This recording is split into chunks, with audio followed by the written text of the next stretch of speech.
Yo, what is up, guys? Welcome back to the Rocket Radio Podcast, the rebellious Pokemon podcast. I am Zach Toshi, joined by JPR, Infamous Trainer, and the Poke-Raph. We have a really fun topic for you guys tonight. We're going to be talking Pokemon Horizon, specifically the time skip, the anime's first ever time skip. John's already fallen asleep. But before we get into that, real quick, want to plug the merch once again. We got the merch here, Rocket Recruitment. Check it out. Link should be in the description. If it's not there right now, then I'll put it literally right now. But yeah, make sure you guys check it out. We got awesome hats. We got hoodies. We got shirts. I got it on now too. Look at the hat. I got the hoodie.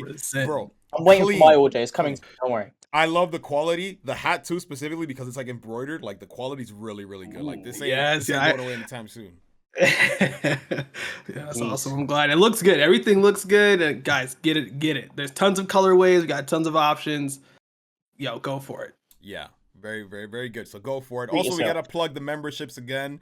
Thank you for all the members that we have already. The $199 tier that gives you, obviously, I think the membership badges. That gives you the emojis. That also gives you access to our members only Discord server. So be sure to check that out if you guys want. And then of course we have the extra $5 tier. Oh, actually, I forgot. The $199 tier also gives you access to the full podcast episodes and all the past content too, as well. Well, that's actually the other tier. Oh no, I messed up. So yeah, $199 gives you access to the full podcast after the VOD, after the stream is done. It goes for members only. But then if you want to support us for the $4.99 tier, the Rocket Grunts tier, that gives you access to our previous podcast, the Champion League podcast, every single episode, as well as discount on merch. So the merch that you see here, you get a discount for becoming a member, as well as a monthly members only Tangent podcast where we talk about all things not Pokemon related. So if you guys are interested in that, hit the join button below. And yeah, we love the support if you guys can, of course.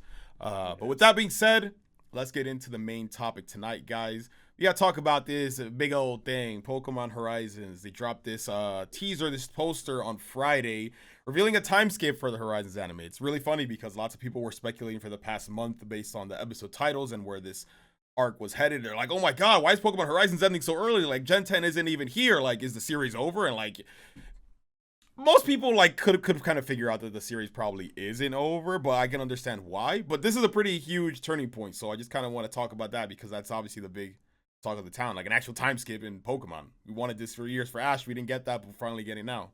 So how are you guys feeling about it? John, you go first. Yeah, John, all right, my opinion, why couldn't they do anything cool like this when Ash was still around? True. Honestly, why they starting to cook as soon as he's gone? What's the problem, man? Facts. I would have to agree, but I mean, overall, excited. I wasn't sure, like, long run, if you had asked me, I guess, when this series, even like year one in, where it was gonna go, I would say catching Pokemon in Paldea, maybe some other places at some point. But a time skip is the last thing I expected. And in addition to that, introducing new characters and a great way to tie back in, obviously, to like the games that are coming up.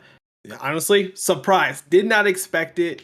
And very interested. I think it's a really cool time to be interested in the Pokemon anime for sure.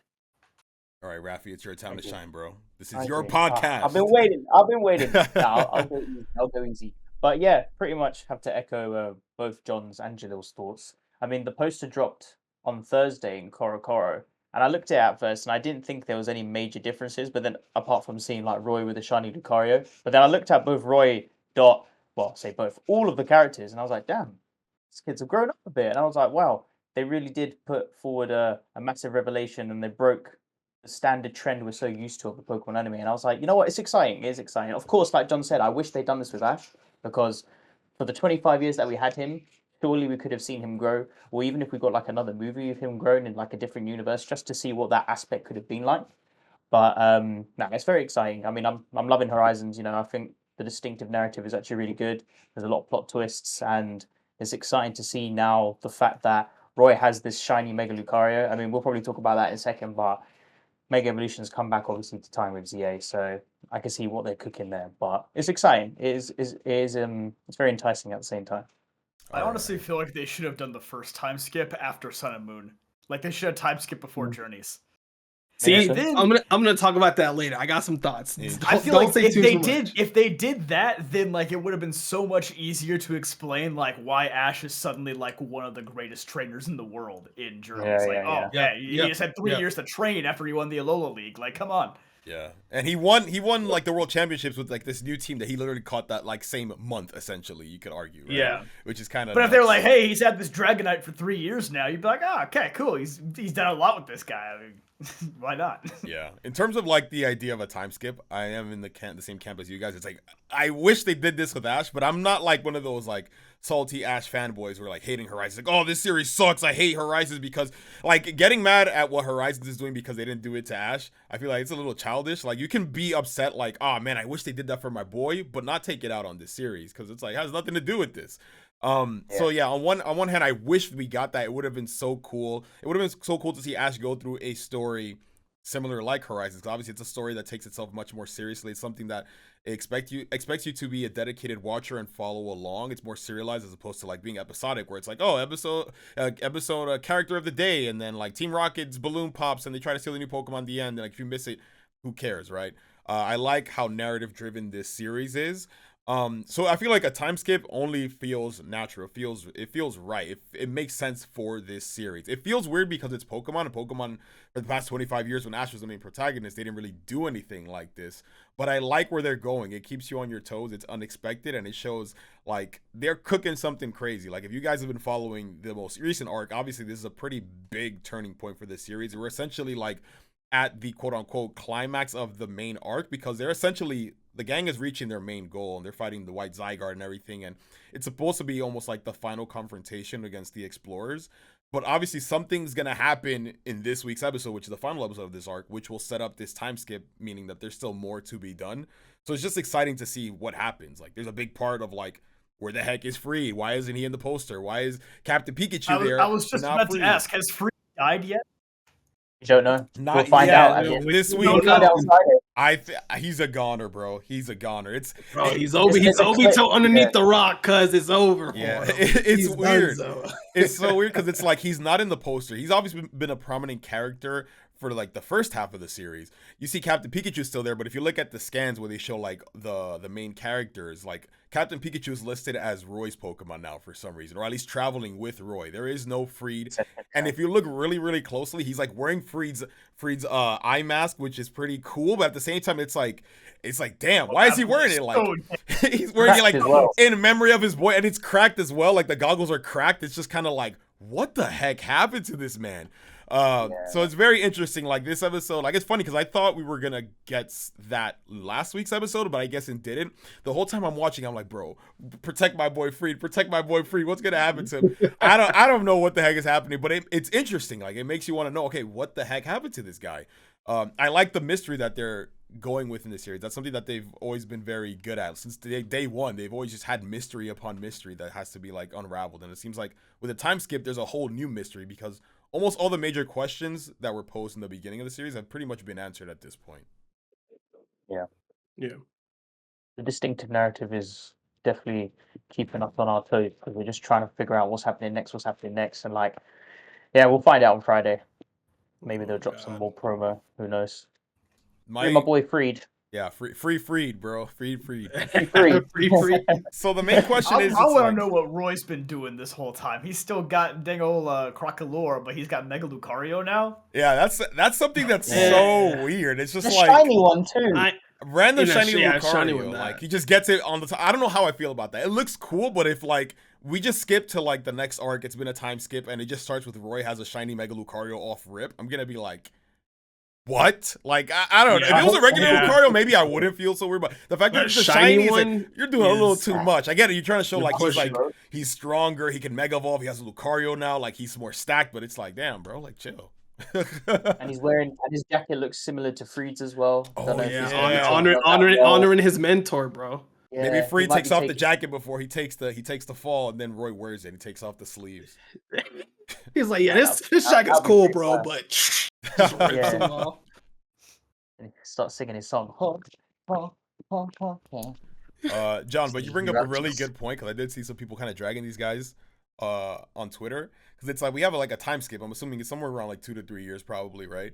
But like nobody's Pokemon really progressed or like evolved when you think about it. Aside from Roy getting a Lucario, there is no progression. Why are the starters still in their middle stage? Because like I thought Meowscarada was going to be the confusing. only evolution, but it turns out Meowscarada already evolved. That happened last week, so it's just like for 2 years, however long, they've just been stagnant essentially, except for I guess the Lucario, right?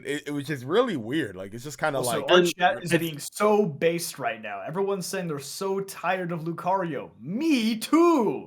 Yeah, I have been for years.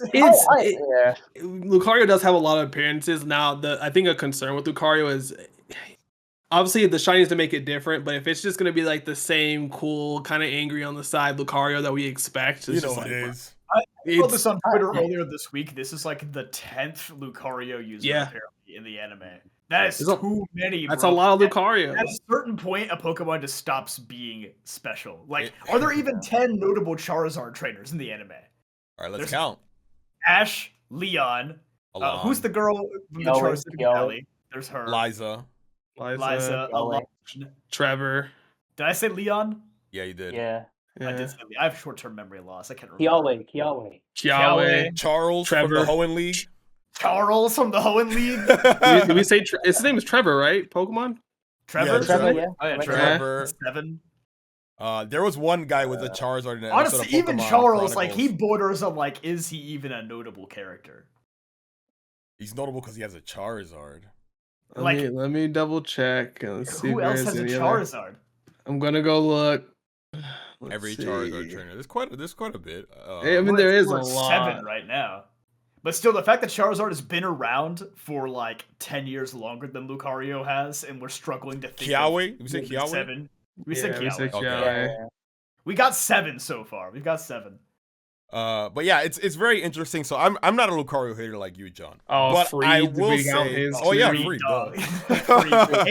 8 Charizard trainers in 20, however many years, 28. Do you count Mewtwo? Because he technically has his own. So 8 Charizard trainers in 28 years, and 10 Lucario trainers in only 18 years. It's insane. I don't like it. I'm not a Lucario hater, but even I'll say I feel it's like a lot. The fact that it's a shiny, it's a bit excessive. It's a little too much. I feel like. Yeah. Like if they at least gave him a Riolu, like he caught a Riolu in the time skip, and we could see that develop. But if he's just jumping straight off rip to shiny Mega Lucario, it's like, like it was gifted or something. They're doing too much. It really feels like they're doing. And right after Ash had a Mega Lucario too, like there's so many other Megas that the anime has literally never touched. Yeah. In my opinion, like no, just kidding. There was an episode of Mega. But even like Mega Gallade could have been interesting for him. I feel like just to swap it up a little bit. Just something else. Charizard, but like even that, they had to do it because it makes sense. Like actually, when you think about it, right? Freed is gone, like which means his Charizard is gone. So like, what's the next best popular Mega they could give Roy? A Lucario. But give Roy Mega Charizard Y, because Y was like never a big deal in the anime. Just Trevor had it. Yeah. Yeah, unless they do something with Freeze Charizard down the road. I don't know. I think that's what it's like. They wouldn't. They don't want to give him 2 fire types, but like whatever. Like because they gave him the Mega Lucario. I wonder if they're gonna make him now explore this aura concept as well. Like I hope not, bro.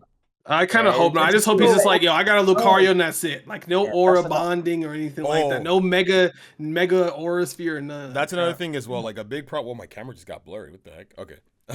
So like a big problem with like Roy, like that I've had and other people have voiced as well, that Roy is a little too cookie cutter. Like he pretty much is just a stand-in for Ash. He's Ash Light, Diet Ash of this series. So now in the time skip, he has Pikachu on his team. He has a Mega Lucario.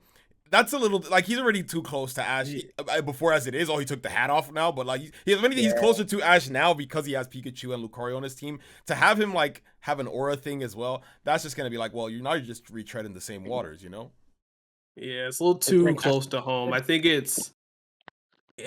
this situation you take like a different, I guess almost say like a Digimon thing where like you can have that pro tag, cloak on, but it shouldn't be like copy paste or a lighter version of the same character. He should still feel like his own unique character at the end of the day. Yeah. And I feel like they are like his team is very Ash foiled currently. Oh yeah, he is the killer Wattrel as well. Like Ash usually gets the flying type. His so original like, bird, yeah. Crocolore is like the starter that everyone kind of thinks fits Ash the best. Like he already kind of has that Ash team low key. So it's just like, don't do the aura thing.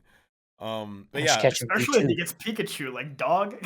He's got Lucario and Pikachu and a balloon popping bird. Like, come on, man.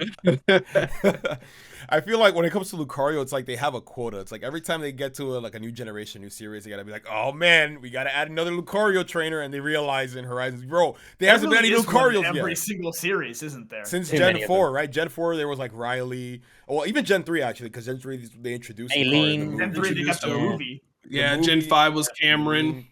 Gen 6, who is the Gen? Karina. Karina. Gen 7, Kukui at the last second, bro. At the buzzer beater, bro. That one makes no sense, bro. That one, it really feels like, damn, we forgot to bring a Lucario in this series. Kukui, give him one. It's like, what? Oh, just all the Pokemon. Too. Like, that was the only Lucario that's ever gone down easily in the anime. Insane.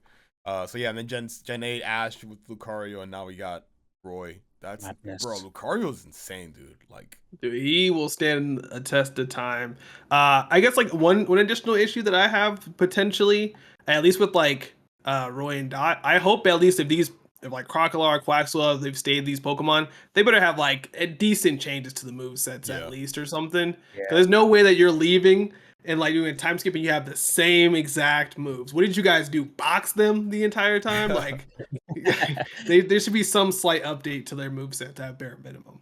Yeah, because I think the last move that Quaxwell learned was what, Aqua Cut against Rayquaza, and then Crocodile learned. No, it was against Gouging Fire. Oh, Gouging Fire, that's it. Yeah. And then Crocodile was what? Calming Voice, I guess. Was that his last move? I don't know, because actually, Fuecoco learned a lot of moves. If you think about it, Fuecoco learned Stomping Tantrum episode 9. Yeah. Then he learned Flamethrower against Rhyme. Actually, that was it? No. Yeah. Was it? Yeah, I think it was. He learned Flamethrower, Stomping Tantrum, Disarming Voice. He learned a lot of moves. He had some Master Ember. Wow.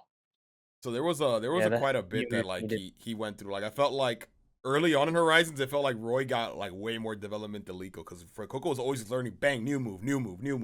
So I'm not too opposed to him learning a new move for now. But at least like where was something all this new. training in Journeys, bro? That's a good question, actually. It was off screen, actually. There you go. It was off screen. Yeah. Bro trained Sirfetch'd for like 2 episodes, and that was it. All right. So how are we feeling about the design change now? The time skip design change. Do we like it? Do we not like it? I think they look cool. Yeah, Roy looks really cool. Roy doesn't look like nearly as much of a dweeb, which I appreciate. He doesn't look like he got rid of the hat. He had. I think the hat was. Yeah. His shoes still gotta go, bro. I kind of wish they changed more about Liko, though. Like, I think Liko still, aside from the hair, which the hair practically the same. Nice. I don't really like Liko's new hair, if I'm being honest. Oh, really? Roy grew in height. Yeah, Roy definitely sized up. He's taller than her now, or something like that, I think. That's crazy. That'd be cool. Because he was shorter. He was pretty short. Yeah. Showing some actual growth. Yeah, Liko doesn't change that much. He pulls like a Kieran and like switches the fanny pack to like a sling backpack, I guess. Like just swapping is it just the same bag and she just put it behind her? Yeah, it's literally what Kieran does in the game. You're right. Yes. Yep, just swaps it around. I don't know how I feel about them getting rid of like the little like L on Liko's. Oh, the orbital antenna. Yeah, the indigo leak. Yeah, it's not an indigo leak thing. It's an orbital antenna. It is. Look it up. What? Is it really? She's gonna her Mega Stone there, bro. It's not the it is. It's not the Ash Ketchum orbital antenna. Whoa. Still though, I kind of liked that as like a reference to Ash and just being the protagonist. I mean, maybe it's like saying, oh, this is her like carving out her own path and not being the new Ash anymore. But I don't know, I kind of liked it. I like Dot's design. It feels very Iona inspired. Oh Little damn! Wow. Actually, I that's didn't the one realize I'm that. Now I don't. 50-50 Now I don't on. like it when you said that, Raph. I'm gonna be honest. Because if Yeah. that's the case, it's like, I mean, it's fine. It's fine. Yeah, all right. Copy of her, but I don't know. It's not my favorite. She looks much more outgoing in one way. She's Like before, touching obviously she grass. would be covering. Yeah, she's touching grass, Literally. bro. Ever since she went on an adventure, that was it. So what I She will looks say more is that open. I like the headphones as a nod to Needle Thing. They have like the Needle Thing colors, which is pretty cool. I like her hair, like it's like half and half. I like what they're going for because now you can see her eye exposed. There's a reason why for my Scarlet and Violet series I opted for just having Dot's eyes shown all the time because I don't like it's cool the whole like the Cherrim hairstyle look.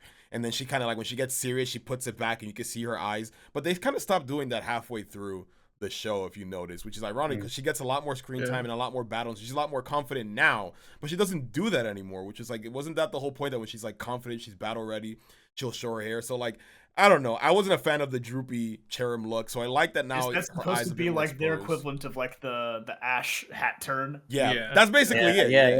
She like puts her hair back and then you can see her face and like. But they don't do it too much. And like I like the design. I like her eyes. Like the shape. It looks really cool. So I like how in this updated design you can see half of her face now instead of just always being covered dumbass hair. Like I didn't like it if I'm being honest. So so that's okay. But It looks cool on that character. It's okay. It's okay. If I could give him a rating, Aliko gets an 8 out of 10. 8 out of 10. Roy gets a 9 out of 10. He lost a 10 because of the fucking shoes.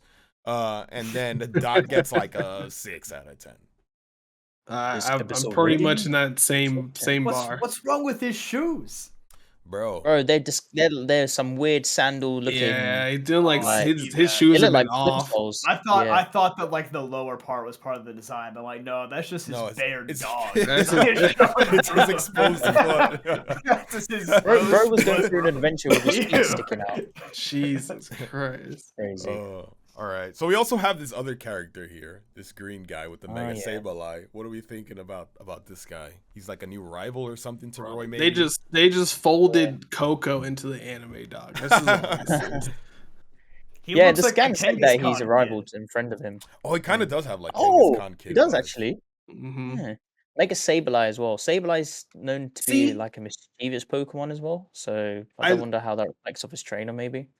I like the Mega Sableye. Just Sableye in general, it's just not commonly used, and bringing the Mega forward just adds a little bit more to this Pokemon in general because it's just not seen as often compared to something like a Mega Lucario, which is obviously very popular. And I get why again, but Mega Sableye is like, oh wait, that's an interesting pick because they could have been basically like because the green hair pulled a Sawyer and give him Mega Sceptile and called it a day. So. And he's got that little tooth sticking out as well. The Jungle Boy. The Jungle Boy, yeah, literally. I don't know, like that was like saying his hair looks like shaped like an ogre pond kind of. I don't know if that means anything. Probably doesn't. It's probably a reach, but you never know. Yeah. Interesting. They haven't. I mean, they've been to Kitakami, but they never touched on anything ogre pond or. Granted, nothing outside of just like. Actually, they've done a little bit of it. Right on. They spoke about the info disc, yeah. I mean, they spoke about it, but they didn't do anything with it. They did, yeah, exactly. Yeah. I don't know. They covered Area Zero and was like, that's enough. They literally scratched the surface of Area Zero because they didn't even go to like the depths to like the Zero Lab or like the under depths or anything. It was just literally, here we are, here's Rayquaza, let's go. I feel like the DLC Pokemon get kind of shafted in the anime because, like, did we ever get like Spectrier, Glastrier, Calyrex? Were they ever in any episodes? No, we got them in the OVAs, didn't we? Instead. Well, to be fair, Terapagos is like the main focus of this show. So did we even get Cubfu? I know we got Urshifu, but like we did not Cubfu. Cubfu was never in an episode. No. That's crazy work, actually. And they gave both Urshifu forms to just these random Project Mew trainers that like nobody cared about. Yeah. Facts. Waste of time. Damn. So I guess that's about it, really. There's not really too much to say because we don't really know what's going on with the series. We'll find out, I guess, this week. We'll find out in 2 days. Well, what's like your biggest hope for the time skip? Ash. Like, what are you hoping to see? Yeah, bring Besides Ash, you can't say Ash. You can't say Ash. What else? I want a big flashback segment of what actually happened, and then I just hope they don't dive into say it. Like Roy's gonna be like, "Ike Lucario," like, bro, show us how you got the thing, especially if it's a mustard looking thing as well. It's like shiny. I can't like it. I like how in this series, like they're giving more supporting characters and main characters the influence of having a shiny Pokemon. But for Roy now to have a shiny Mega Lucario, nah, babe, it doesn't sit well with me. Nah, babe. Nah, babe. I think more backstory. I think kind of going forward, and they've been doing better and better about it. Because I feel like the beginning of the series was pretty slow. Now that we clearly see that Roy's battle focused, give me more battles. You brought in a great battle director. Put that man to work. I want to see battle. Now, I mean, it doesn't have to be excessive, but like I want to see some just banger battles, longer battles too. Because we haven't seen anything past like a 2v2 in the series. So maybe like it was like 1 3v3, but everything else has been like 2v2 or less. So it'd be good to see some actual battling going on. Because they barely give these guys any Pokemon, bro. That's actually something I hope for, more Pokemon. So Mega Lucario is a step in the right direction, but I feel like that they're gonna stop there. Like that's Roy's cap, which is corny. And I see people saying like, oh well, if you technically say that each one of them caught their own Pokemon plus their starter, they have a team of 6, and I'm like, that's stupid, because that was never a problem in any previous series. So like, let them catch more Pokemon. Like, it's clear as day. The goal of the series is going to like drastically pivot to something like a Pokemon League type of thing, like in the old series. But like, I guess that wouldn't really make sense because like ZA is like, not gyms or anything like that. We could find out. I mean, the Roy and that new character both have the Mega Bangle now. Exactly the same one that the character has in ZA. So they're probably going to maybe do some correlation about how they're going on a quest maybe to get the Keystone, or maybe they're going to try and master that power to either go back to Rockwell or maybe seek a new challenge. But yeah, that's another thing. I hope they don't start the episode of saying, oh, I got a Keystone. Like, bro, give us some backstory. I'm sorry, Ref. What was the R word you just said? Not which word did I say? He said they went back to wow. He said to Rockwell. Oh. Laqua. Oh, Laqua. Okay, Laqua for the dub. Yeah. What is that? That's like the paradise. That's where they are now. That's the end game place. That's where the It's just Area Zero. No, it's not Area Zero. Basically, yes. It's not Area Zero. It's not Area Zero, but it is Area Zero. Yeah. That's what you're telling me. Okay. Pokemon Paradise. Throwing in more of those anime only locations. It's okay, bro. Zach's gonna drop his new review series coming out soon, so you could just catch up with the latest episodes there, and then you'll be up to date again. True. Yeah. Oh, one nitpick: do not give Liko Mega Gardevoir. Please don't be basic and give her that. I saw people talking about tons of people talking about it. I mean, the Mega Lucario. Let's be real. I'm just like, she's kind of corny. Yeah, she's got a psychic and fairy type already, bro. Come on, we're past this point. Do not give her to her. They're gonna give her another Mega Lucario, bro. Imagine. Give her something else if you're gonna give her a Mega. Or if y'all want to be like plug something early. Maybe something new, but I'm not banking on that. I'm seeing some people think Altaria because of like how Grusha had one, or I think Altaria fits color wise at least. Altaria would be cool. Aesthetics wise, yeah. People think Dot should get Mega Absol because of the whole hair thing, and no, bro, that goes to Amethio. If anyone's getting that, that's his. Yeah, bro. Amethio. That's actually a good question. We haven't seen him yet. I was gonna say, I was like, honestly, I'm waiting for the dripped out king of Amethio. No, listen, we're getting too far. Freed and Amethio out the series is crazy. You can't have them both. They both stab each other in the heart in the left episode. I think that's another thing I'm excited about. I want to know where Amethio is and how dripped out he is. I'm excited to see. Maybe he just got like long hair, like almost as long as Gibbion's or something. It'd be pretty sick. I wonder if he's gonna get another Pokemon too. You think he'll be part of the crew? Because at this point now he's basically made his like turn to like the good side. So like maybe they're saving that like for the for a reveal of the show. Maybe we'll see it this week, because it's like they did the reveal last week, but obviously they're gonna probably do more promotion for this week as well. So maybe this is like the initial main characters, and then you get the reveal of here's the Rising Volt Tacklers crew, and then they'll show not Freed, and instead of Freed we have Amethio, because I think they've already set that up. He's kind of gone through his turn, so it's like now we got to see like what happens when he's on the good side, like for real, He's part of the squad now, bro. Actually, jokes on us, no progression. He goes right back. That would be crazy. He didn't age at all.